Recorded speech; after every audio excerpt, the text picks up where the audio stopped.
the rook takes back, Hikaru wins one of the pawns, and we get to some sort of rook endgame. That can go a long time, and I can actually see a reality where he plays for a win on the clock. For sure. Bishop f5 right now. Yep, bishop f5. You have to hit that knight, I think. Knight to f2. I mean, dealer's choice. Which pawn do you grab? I'm looking to play h4 if I can. I would love to fix f4 as a weakness. Is there time to play? He doesn't need to do it. I just wasn't sure if Levon was going for a g4 move. Right, because rook c7 was there. So if you play h4, rook takes f4, rook c7, rook takes b7 was in the air. So of course he takes the b pawn to defend his own. You can play king e8, king e6 here. Yes, there's g4 in the position for Levon. That's probably going to be the next move. You do have to watch the f7 pawn. Bishop d7. The idea, you can sometimes play king d8, and that rook can't stay on the 7th rank, and then you find a configuration where you can target a5, f4 is loose. So again, clock is a really, really big factor here. I don't want to name names, but I spoke to someone very strong yesterday, and he said, you know what, I think Hikaru's a favorite in this match. He's the quicker player. It's going to come down to that. That's what I was told. This could be an example. Exactly. I'm looking at knight d3. If the knight goes to d3 into c5, clearly, that would be a huge achievement. But there is going to be a rook b1 check, right? He can throw that in. He can play king d8, right, to get out, and then the bishop can come to c6, and slowly improving that position. You can target more pawns. Rook b5. I want to play h4 when I have an opportunity. h4, I want to fix those pawns on g2 and h3 and weaken f4 because it takes away white's ability in the future in some positions to play g3.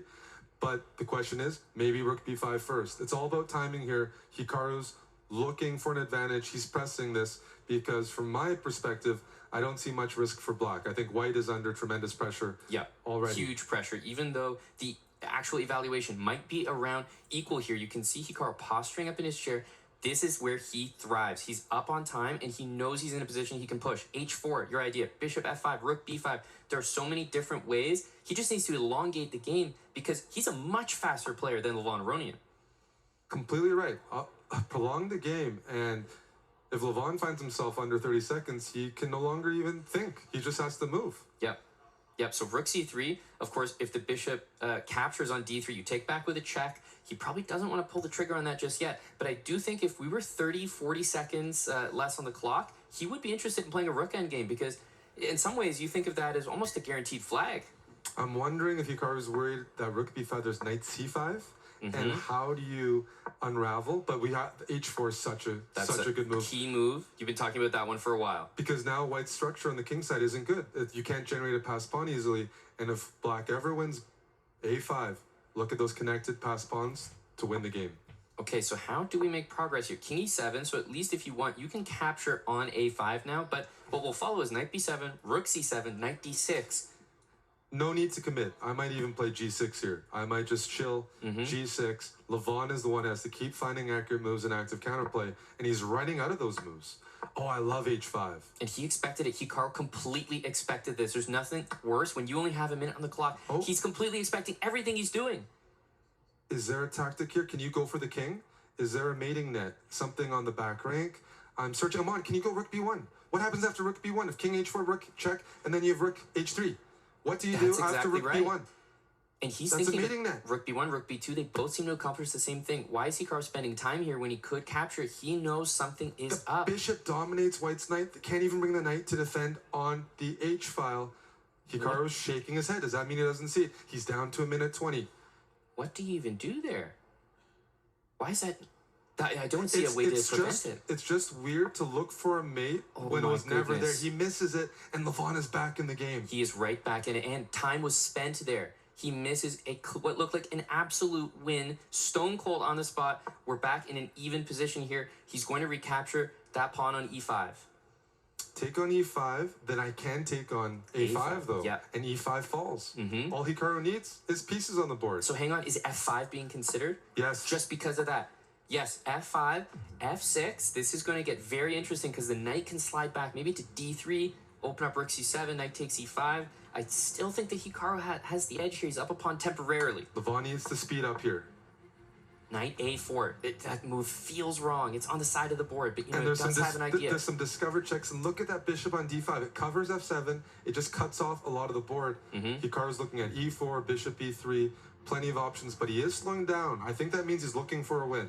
Knight b6 is coming next. He goes e4. Watch out. There's a big threat of moving that bishop away. King g6 makes the most sense, but he comes back king f4. No, king f4 can't be right, Eric. Hikaru goes for activity. If the rook slides on the f-file. But the bishop can go nicely to the c6 square. The f-pawn is no longer a problem. Yes, bishop c6, and there's stability. Levon is down 10 seconds. Where's the counterplay here?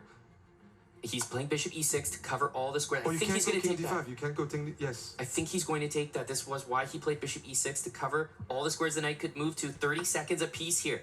King d5, king e5. He wants to push that e-pawn. Even better, he's threatening also to take on f6, also to give a check, rook g1.